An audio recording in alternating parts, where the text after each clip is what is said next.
ఈ రోజుల్లో సొంత అన్నయ్యని సరే, సొంత తమ్ముడైనా సరే 10 రూపాయలు ఇవ్వడానికి వెనకాడుతారు.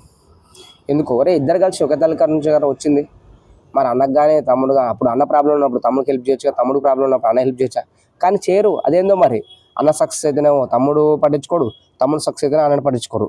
రేపు ఆస్తుల కాడ తండ్రి సంపాదించిన ఆస్తుల కాడ మాత్రం వస్తారు. అదేందో మరి ఇండియాలో సైకాలజీ ఏమో అర్థమే కాదు ఈ మనుషులైతే. ఒకటి గుర్తుపెట్టుకోరా, ఆడు నీ అన్న, ఆడు నీ తమ్ముడు. హెల్ప్ చేయి. నువ్వేమైనా బయటోడికి హెల్ప్ చేస్తున్నావరా? నీ అన్నకి నీ తమ్ముడికి హెల్ప్ చేసేది. నువ్వు బయటోడికి హెల్ప్ చేయవు, నీ తమ్ముడికి ఏం చేస్తావు, నువ్వు అన్నకి ఏం చేస్తావు. నువ్వు మారండ్రా రే, ఇప్పటికన్నా అన్నదమ్ములు కలిసి ఉండరా? ఏం రాదు. మీ అన్నదమ్ములు ఇద్దరు కలిసి ఉంటే అవతల ఏమైనా వచ్చినా కూడా భయపడతారా? మిమ్మల్ని చూస్తే ఒరే మీరు ఒక ఇన్స్పిరేషన్ ఉండాలిరా. ఒక అన్నదమ్ములు ఇద్దరు మంచిగా వాళ్ళు చూడరా నాయన, వాళ్ళు బాగా ఒకరికొకరు హెల్ప్ చేసుకుంటారు, ప్రాబ్లం వచ్చి చూసుకుంటారు అన్నట్టు ఉండాలి. కానీ అలాంటప్పుడు మిమ్మల్ని చూసి చాలామంది ఆదర్శంగా నిలుచుకుంటారా సొంత అన్నదమ్ములు. అలాంటిది పోయి మీరు కొట్టుకుంటే ఏమొస్తారా? ఏం రాదు. మారండ్రా ఇప్పటికన్నా, పోయేది ఏం లేదు.